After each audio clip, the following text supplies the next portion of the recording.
नमस्कार दोस्तों, easy way learning channel पर एक बार आपका पुनः स्वागत है। आज हम शिक्षा का अधिकार अधिनियम 2009 right to education act RTE 2009 का अध्ययन करेंगे।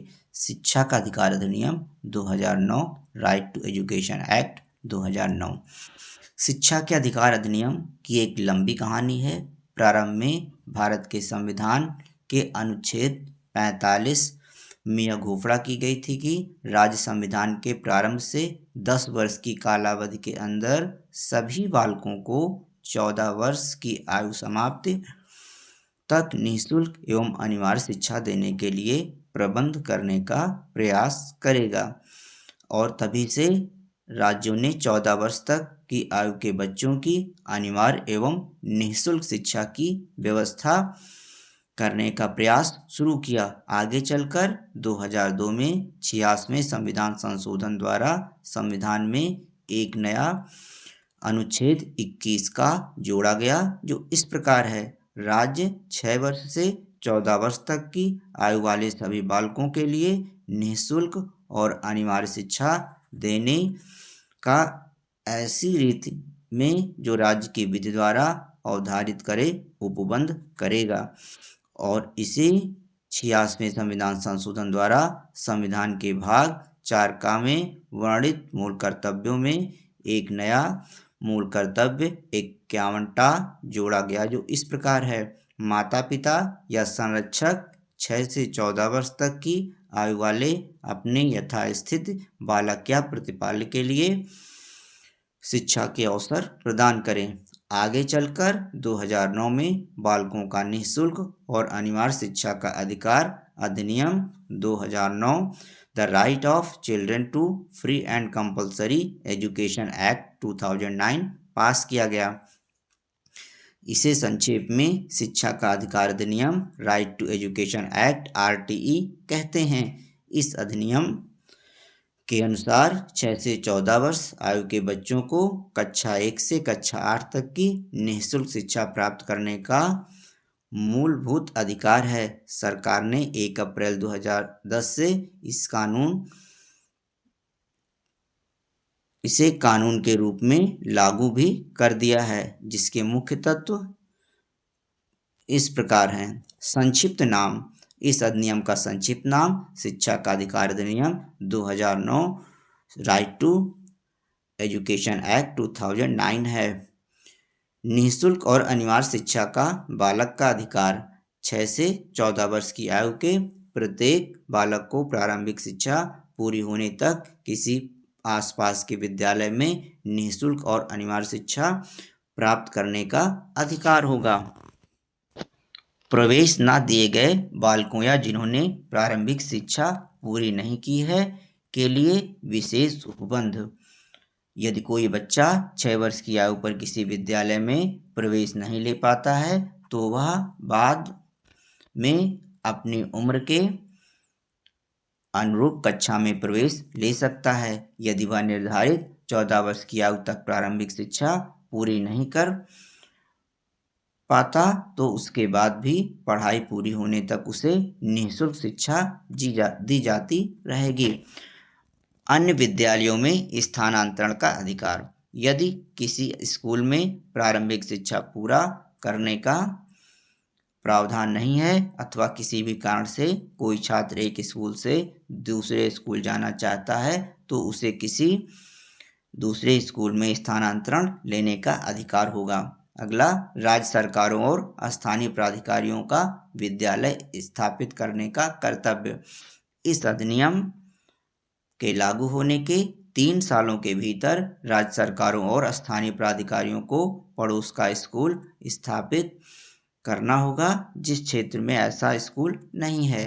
अगला, वित्तीय तथा अन्य उत्तरदायित्वों में हिस्सा बांटना। केंद्र सरकार इस अधिनियम को लागू करने में आने वाले खर्चों का एस्टीमेट तैयार करेगी और राज्य सरकारों को आवश्यक तकनीकी सहायता और संसाधन उपलब्ध कराएगी। राज्य सरकारों के कर्तव्य, राज्य सरकारें 6 से 14 वर्ष के प्रत्येक बच्चे का प्रवेश और उपस्थिति सुनिश्चित करेंगी। साथ ही यह सुनिश्चित करेंगे कि कमजोर और वंचित वर्गों के बच्चों के साथ कोई भेदभाव नहीं हो वे विद्यालय भवन, शिक्षक और शिक्षण सामग्री सहित आधारभूत संरचना की उपलब्धता सुनिश्चित करेंगी और बच्चों को उम्दा किस्म की शिक्षा और शिक्षकों के लिए प्रशिक्षण सुविधा उपलब्ध कराएंगी। स्थानीय प्राधिकारियों के क्या कर्तव्य होंगे? स्थानीय प्राधिकारी उपर्युक्त धारा 8 में वर्णित राज्य सरकार के समस्त कर्तव्यों के साथ साथ अपने क्षेत्र के बालकों का अभिलेख रखेंगी, विद्यालयों के कामकाज की निगरानी सुनिश्चित करेंगी तथा शैक्षणिक कैलेंडर तैयार करेंगी। 10 माता पिता और संरक्षक का कर्तव्य। प्रत्येक अभिभावक का यह दायित्व होगा कि वह 6 से 14 वर्ष तक के अपने बच्चों को विद्यालय में पढ़ने के लिए भर्ती कराएंगे। धारा 11 राज्य सरकारों का विद्यालय पूर्व शिक्षा के लिए व्यवस्था करना।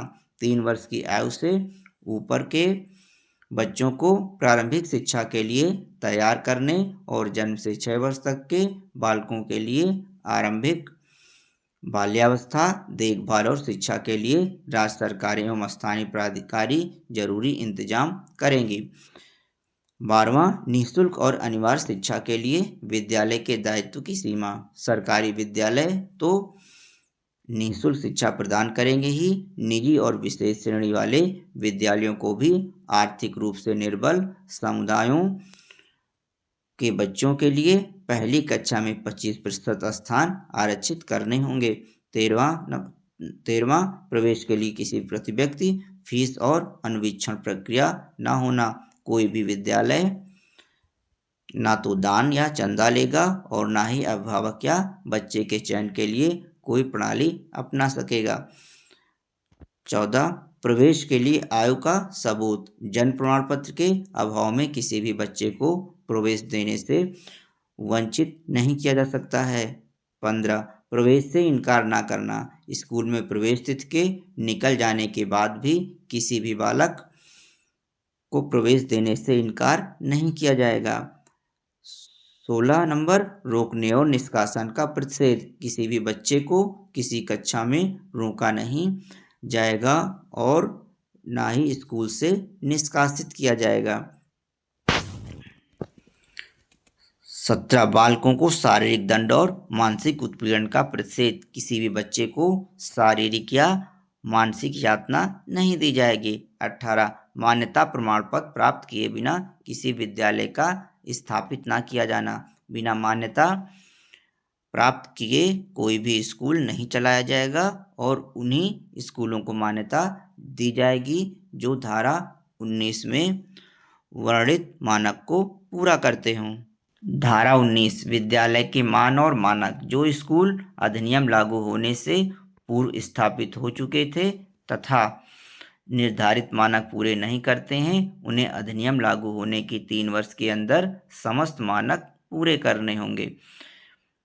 धारा 20 अनुसूची का संशोधन करने की शक्ति। केंद्रीय सरकार अधिसूचना द्वारा किसी मान या मानक को अनुसूची में परिवर्धन या एडिंग या उसका लोप ओमिटिंग करके उसका संशोधन कर सकेंगी। 21 धारा 21 विद्यालय प्रबंध समिति अनुदान ना पाने वाले निजी स्कूलों को छोड़कर सभी स्कूल एक स्कूल प्रबंध समिति का गठन करेंगे जिसमें जनप्रतिनिधि अभिभावक और शिक्षक शामिल होंगे। यह समिति कामकाज का मॉनिटर करने जैसे कार्य करेगी। धारा 22 विद्यालय विकास योजना। धारा 21 में वर्णित विद्यालय प्रबंध समिति स्कूल विकास की योजना बनाने और उसकी संस्तुत करने का कार्य करेगी। धारा 23 शिक्षकों की नियुक्ति के लिए अर्हताएं और सेवा के निबंधन और शर्तें। शिक्षकों की नियुक्ति के लिए न्यूनतम योग्यता का निर्धारण केंद्र सरकार करेंगी। इसी के तहत शिक्षकों की नियुक्ति के लिए अध्यापक पात्रता परीक्षा का प्रावधान किया गया। धारा 24 शिक्षकों के कर्तव्य और शिकायतों को दूर करना। शिक्षकों का कर्तव्य होगा कि वे नियमित समय से स्कूल में उपस्थित हों, पाठ्यक्रम पूरा करें, आवश्यकता अनुसार अतिरिक्त शिक्षण करें तथा अभिभावक बैठकें आयोजित करें। धारा 25 छात्र शिक्षक अनुपात। प्राथमिक स्तर 1 से 5 तक 30:1 अर्थात 30 छात्र पर 1 शिक्षक। उच्च प्राथमिक स्तर पर 35:1 अर्थात 35 छात्रों पर 1 शिक्षक का प्रावधान है। इसका अर्थ है यदि एक प्राथमिक विद्यालय में 60 छात्र हैं तो कम से कम 2 शिक्षक, 90 छात्रों पर 3 शिक्षक होंगे। 60 छात्रों पर 2 शिक्षक, 61 से 90 छात्रों पर 3 शिक्षक, 91 से 120 छात्रों पर 4 शिक्षक, 121 से 200 छात्रों पर 5 शिक्षक प्लस प्रधानाध्यापक। 200 से अधिक छात्रों पर प्रत्येक 40 छात्र पर 1 अतिरिक्त शिक्षक का प्रावधान है। सामान्य रूप से प्राथमिक स्तर पर 30 छात्रों पर 1 शिक्षक और उच्च प्राथमिक स्तर पर 35 छात्रों पर 1 शिक्षक का प्रावधान है। 2 से ऊपर छात्र संख्या होने पर 40 छात्रों पर 1 अतिरिक्त शिक्षक का प्रावधान किया गया है। धारा 26 शिक्षकों की रिक्तियों का भरा जाना। राज्य सरकार और स्थानीय अधिकारी यह सुनिश्चित करेंगे कि किसी स्कूल में शिक्षक के रिक्त पद कुल स्वीकृत पद संख्या के 10% से अधिक नहीं होंगे। धारा 27 गैर शैक्षिक प्रयोजनों के लिए शिक्षकों को अभिनियोजित किए जाने का प्रतिषेध। शिक्षकों से गैर शैक्षणिक कार्य सिर्फ जनगणना, चुनाव और आपदा राहत को छोड़कर नहीं कराया जाएगा।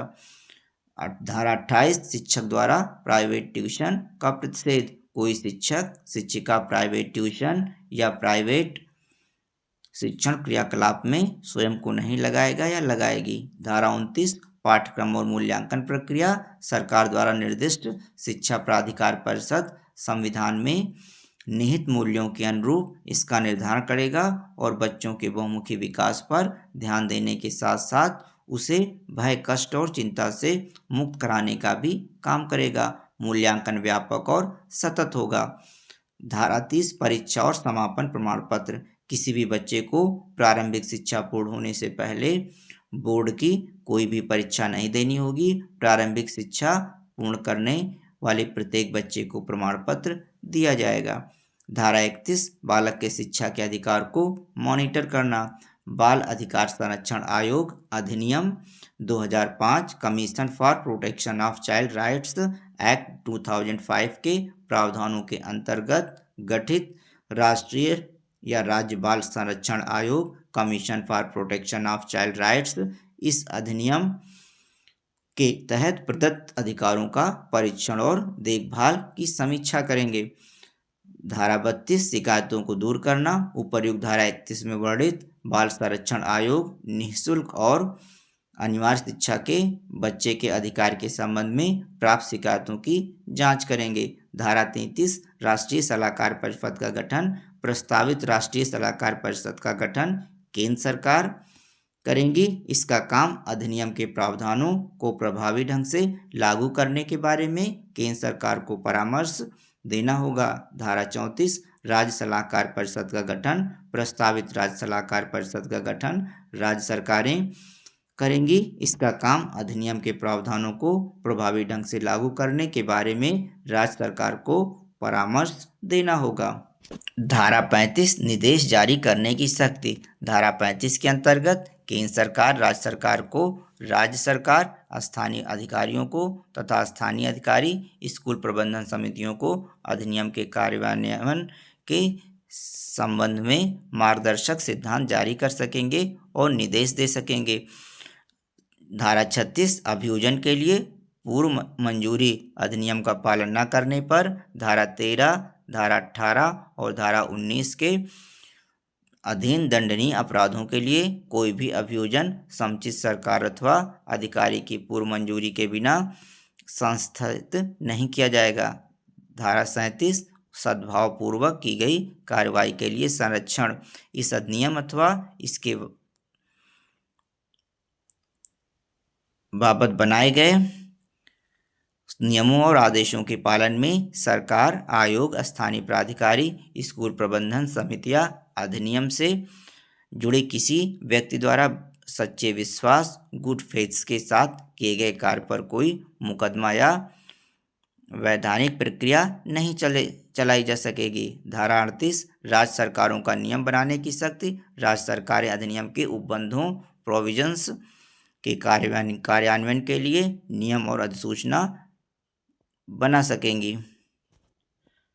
आरटी एक्ट में नवीनतम संशोधन, नो डिटेंशन नीति में परिवर्तन। पहले आरटीई के तहत कक्षा 5 और 8 तक छात्रों को रोकने या फेल करने पर रोक थी, लेकिन दिसंबर 2024 में नियमों में संशोधन आया, जिसके तहत अब राज्य सरकारें कक्षा 5 व कक्षा 8 की वार्षिक परीक्षा ले सकती हैं। यदि छात्र फेल होता है तो दोबारा परीक्षा का मौका मिलेगा। यदि वह फिर पास नहीं होता है तो उसी क्लास में उसे पढ़ना होता है। यह संशोधन आरटीई के नियमों में बदलाव है, धाराओं में नहीं, लेकिन इसका असर शिक्षण सीखने के ढंग पर पड़ा है। तो आइए दोस्तों, अब जो है आरटी एक्ट 2009 से संबंधित कुछ एमसीक्यू महत्वपूर्ण प्रश्नों को जो है प्रैक्टिस कर लेते हैं, जिससे कि विषय वस्तु और अच्छे से समझ में आ सके। पहला प्रश्न है कि शिक्षा का अधिकार अधिनियम किस वर्ष पारित हुआ। तो शिक्षा का अधिकार अधिनियम किस वर्ष पारित हुआ? पहला विकल्प है 2008 में, दूसरा विकल्प है 2009 में, तीसरा विकल्प है 2010 में, चौथा विकल्प है 2011 में। शिक्षा का अधिकार अधिनियम 2009 में पारित हुआ। इसका वी विकल्प सत्य है। अगला क्वेश्चन है आरटी अधिनियम कब लागू हुआ। ए ऑप्शन है 15 अगस्त 2009 को, बी ऑप्शन है 26 जनवरी 2010 को, सी ऑप्शन है 1 अप्रैल 2010 को और डी ऑप्शन है 1 जनवरी 2011 को। आरटी अधिनियम यानी शिक्षा का अधिकार अधिनियम 1 अप्रैल 2010 से लागू हुआ। इसका सी ऑप्शन सही है। अगला क्वेश्चन है तीसरा, आरटी अधिनियम का संवैधानिक आधार क्या है। विकल्प ए अनुच्छेद 19 है, विकल्प बी अनुच्छेद 21 है, विकल्प सी अनुच्छेद 21A है और विकल्प डी अनुच्छेद 45 है। आरटी अधिनियम का संवैधानिक आधार अनुच्छेद 21A है। चौथा क्वेश्चन है आरटी अधिनियम किस आयु वर्ग पर लागू होता है। ए विकल्प है 3 से 6 वर्ष, बी विकल्प है 5 से 14 वर्ष, सी विकल्प है 6 से 14 वर्ष और डी विकल्प है 6 से 18 वर्ष। आरटी अधिनियम जो है वह 6 से 14 वर्ष आयु वर्ग के बालकों पर लागू होता है। पांचवा प्रश्न है आरटी अधिनियम के अंतर्गत शिक्षा होगी। ए केवल निःशुल्क होगी, बी विकल्प केवल अनिवार्य होगी, सी निःशुल्क एवं अनिवार्य होगी और डी विकल्प है वैकल्पिक होगी। आरटी अधिनियम के अंतर्गत शिक्षा जो है निःशुल्क एवं अनिवार्य होगी। इसका सी विकल्प सही है। छठा प्रश्न है निजी गैर अनुदानित विद्यालयों में ईडब्ल्यूएस के लिए कितनी सीटें आरक्षित की गई हैं। ए है 10%, B option 15%, C option 20%, D option 25%। निजी गैर अनुदानित विद्यालयों में ईडब्ल्यूएस के लिए यानी जो प्राइवेट स्कूल्स होते हैं उनमें जो है ईडब्ल्यूएस के लिए जो आर्थिक रूप से कमज़ोर सेक्शन के बच्चे होते हैं उनके लिए 25% सीटें आरक्षित की गई हैं। इसमें विकल्प डी सत्य है। सातवां क्वेश्चन है आरटीई अधिनियम के अंतर्गत प्रवेश परीक्षा। ए विकल्प अनिवार्य है, बी विकल्प है वैकल्पिक है, सी निषिद्ध है, डी केवल निजी स्कूलों में है। तो आरटी अधिनियम के अंतर्गत जो प्रवेश परीक्षा होती है वो निषिद्ध है, यानी आरटी अधिनियम के अंतर्गत किसी भी प्रवेश परीक्षा का प्रावधान नहीं किया गया है।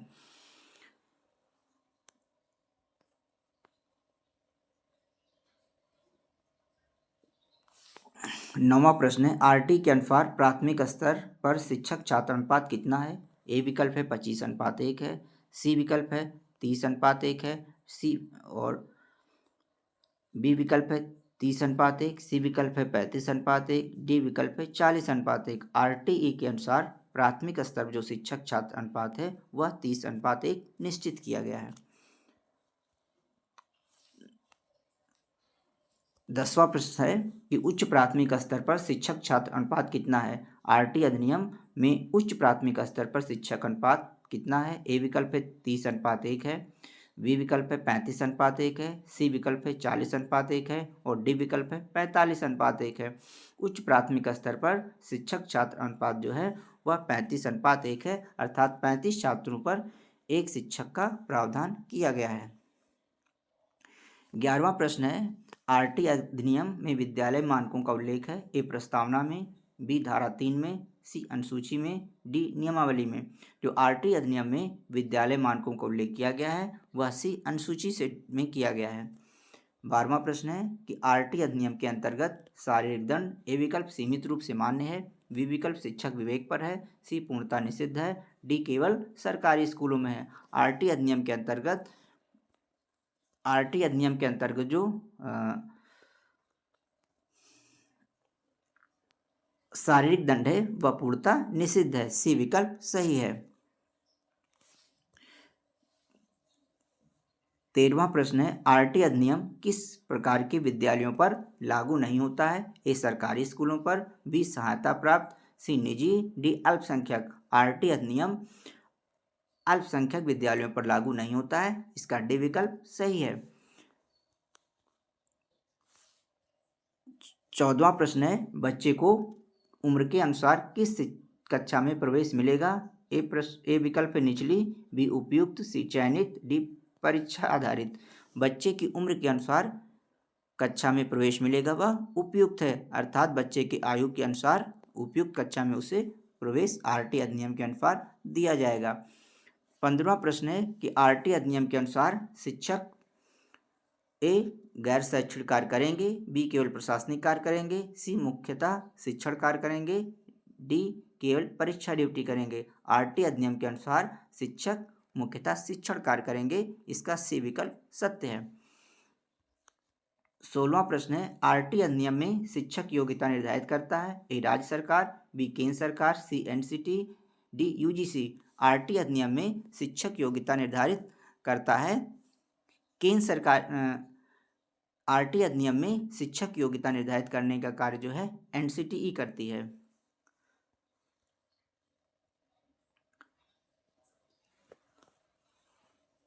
जो कि केंद्र सरकार की एक एजेंसी है।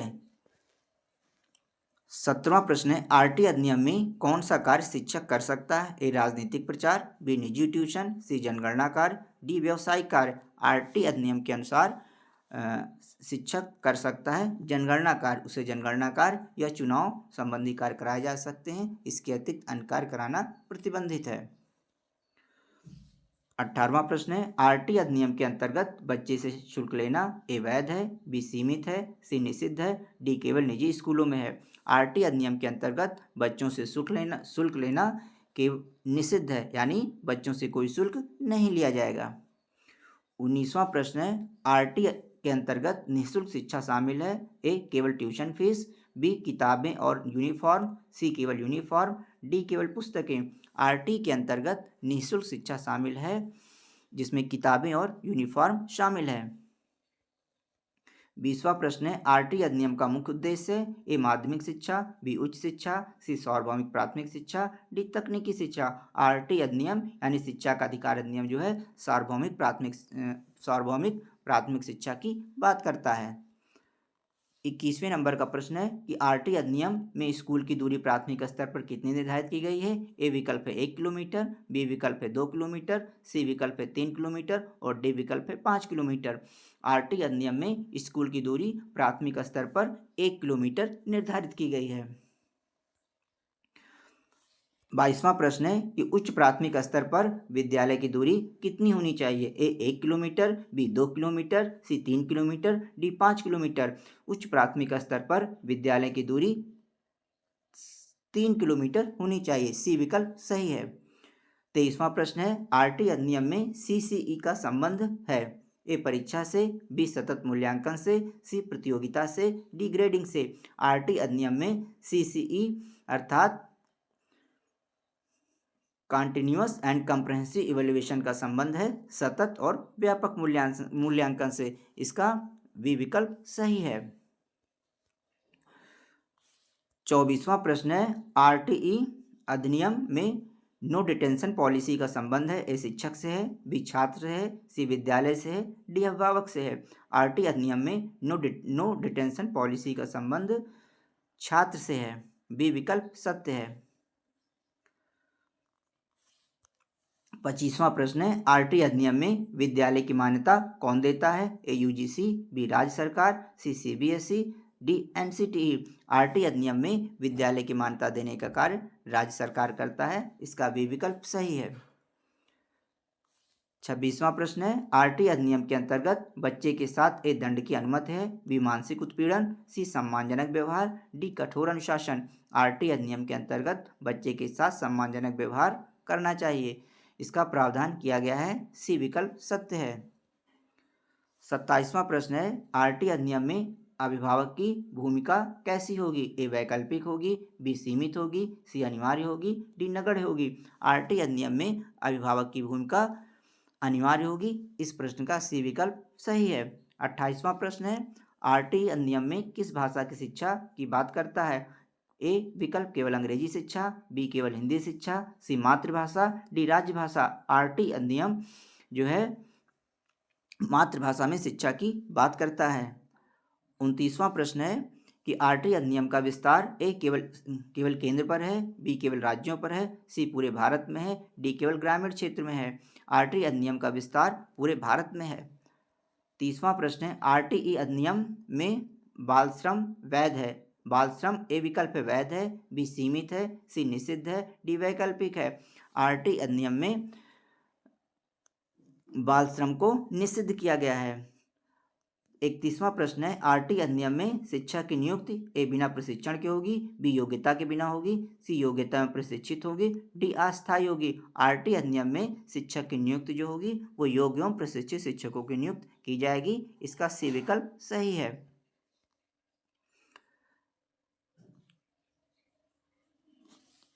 32वां प्रश्न है कि आरटी अधिनियम के अनुसार स्कूल में अनिवार्य है, ए स्मार्ट बोर्ड अनिवार्य है, बी सीसीटीवी अनिवार्य है, सी खेल का मैदान अनिवार्य है, या डी बस सेवा। आरटी अधिनियम के अनुसार स्कूल में खेल का मैदान को अनिवार्य किया गया है। 33वां प्रश्न है, आरटी अधिनियम के अंतर्गत कक्षा 1 में प्रवेश ए परीक्षा से होगा, बी लॉटरी सिस्टम से होगा, सी साक्षात्कार से लिया जाएगा, डी बिना परीक्षा के होगा। आरटी अधिनियम के अंतर्गत कक्षा 1 में प्रवेश बिना परीक्षा के आधार पर लिया जाएगा, इसका डी विकल्प बिल्कुल सत्य है। 34वां प्रश्न है, आरटी अधिनियम में शिकायत निवारण ए विद्यालय स्तर पर होगा, बी जिला स्तर पर होगा, सी राज्य स्तर पर होगा, डी सभी स्तर पर होगा। आरटी अधिनियम में शिकायत निवारण का कार्य सभी स्तरों पर किया जाएगा, इसका डी विकल्प सत्य है। 35वां प्रश्न है, आरटी अधिनियम में निगरानी कौन करता है, ए यूजीसी करता है, बी सीबीएसई करता है, सी स्थानीय प्राधिकरण करता है, डी विश्वविद्यालय करता है। आरटी अधिनियम में निगरानी का कार्य स्थानीय प्राधिकरण करता है, इसका सी विकल्प सत्य है।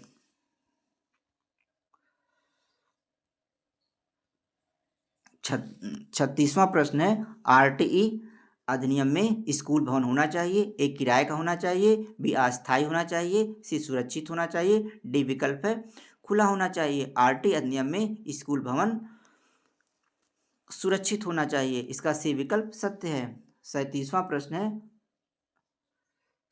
प्रश्न है, आरटीई अधिनियम में शौचालय ए वैकल्पिक हैं, बी अनिवार्य हैं, सी केवल लड़कों के लिए हैं, डी केवल लड़कियों के लिए हैं। आरटी अधिनियम में शौचालय, इसका बी विकल्प सही है कि अनिवार्य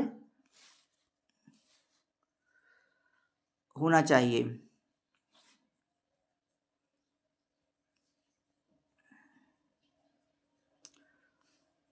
38वां प्रश्न है कि आरटी अधिनियम में पीने का पानी ए वैकल्पिक है, बी अनिवार्य है, सी सीमित है, डी निजी है। आरटी अधिनियम में पीने का पानी की व्यवस्था करना अनिवार्य किया गया है।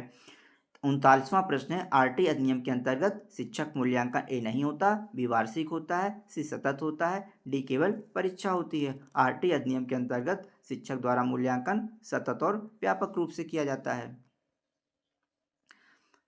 40वां प्रश्न है, आरटीई अधिनियम के अंतर्गत पाठ्यक्रम निर्धारित करता है, विद्यालय, बी शिक्षक, सी राज्य सरकार, डी छात्र। आरटी अधिनियम के अंतर्गत पाठ्यक्रम निर्धारित करने का पाठ्यक्रम निर्धारित करने का कार्य राज्य सरकार करती है। 41वां प्रश्न है, आरटीई अधिनियम का उद्देश्य किससे जुड़ा है? ए समानता से, बी सामाजिक न्याय से, सी समावेशी शिक्षा से, डी सभी से। आरटीई अधिनियम का उद्देश्य इनमें से सभी विकल्प सत्य हैं। समानता से भी जुड़ा है, सामाजिक न्याय से भी जुड़ा है, समावेशी शिक्षा से भी जुड़ा है। डी विकल्प सत्य है, अर्थात इसमें सारे विकल्प सही हैं। 42वां प्रश्न है, आरटीई अधिनियम में वंचित वर्ग से क्या आशय है? ए केवल एससी वर्ग, बी एसटी, सी सामाजिक आर्थिक रूप से वंचित और डी केवल ओबीसी। आरटीई अधिनियम में वंचित वर्ग से आशय है सामाजिक और आर्थिक रूप से वंचित वर्ग। सी विकल्प सत्य है। 43वां प्रश्न है, आरटीई अधिनियम में प्रवेश से वंचित बच्चा ए प्रतीक्षा करेगा, बी स्कूल बदलेगा, सी आयु अनुसार कक्षा पाएगा, डी परीक्षा देगा। आरटीई अधिनियम में प्रवेश से वंचित बच्चा आयु के अनुसार कक्षा पाएगा, इसका सी विकल्प सत्य है। 44वां प्रश्न है, आरटीई अधिनियम में पाठ्यक्रम का उद्देश्य है ए रटंत विद्या, बी परीक्षा केंद्रित, सी सर्वांगीण विकास, डी प्रतियोगिता। आरटीई अधिनियम में पाठ्यक्रम का उद्देश्य बालक का सर्वांगीण विकास करना है। 45वां प्रश्न है, आरटीई अधिनियम में राज्य सरकार का दायित्व है ए सीमित है, बी वैकल्पिक है, सी अनिवार्य है, डी नगण्य है। आरटीई अधिनियम में राज्य सरकार का दायित्व अनिवार्य है। 46वां प्रश्न है, आरटीई अधिनियम में शिक्षा की स्थानांतरण ए प्रतिबंधित है, बी स्वैच्छिक है, सी नीति के अनुसार है, डी निषिद्ध है।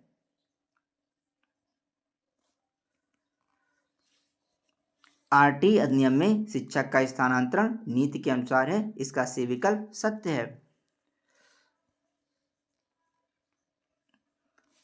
47वां प्रश्न है, आरटीई अधिनियम में बच्चों की सुरक्षा ए आंशिक है, बी पूर्ण है, सी वैकल्पिक है, डी नगण्य है। आरटीई अधिनियम में बच्चे की सुरक्षा पूर्ण है, इसका बी विकल्प सत्य है।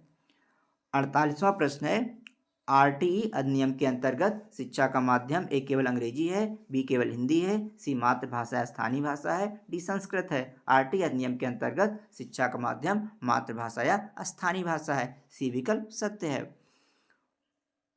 49वां प्रश्न है, आरटीई अधिनियम में नामांकन का अधिकार ए केवल लड़कों को है, बी केवल लड़कियों को है, सी सभी बच्चों को है, डी शहरी बच्चों को है। आरटीई अधिनियम में नामांकन का अधिकार सभी बच्चों को है, इसका सी विकल्प सही है। 50वां प्रश्न है, आरटीई अधिनियम भारत में किस प्रकार का अधिकार है? ए कानूनी अधिकार है, सी नैतिक अधिकार है, बी नैतिक अधिकार है, सी मौलिक अधिकार है, डी प्राकृतिक अधिकार है। आरटीई अधिनियम में भारत में शिक्षा को जो है मौलिक अधिकार माना गया है, इसका सी विकल्प बिल्कुल सत्य है। तो दोस्तों आज इतना ही रखते हैं। आज हमने जो है आरटीई एक्ट क्या है इसके कॉन्सेप्ट को समझा और इसके जो है विधिक प्रावधानों को समझा और इस पर आधारित एमसीक्यू क्वेश्चंस को भी हल कर किया। उम्मीद करते हैं यह वीडियो आप लोगों की परीक्षा की तैयारी में काफ़ी उपयोगी सिद्ध होगा। Thanks for watching. Please subscribe our channel easy way learning. Thanks.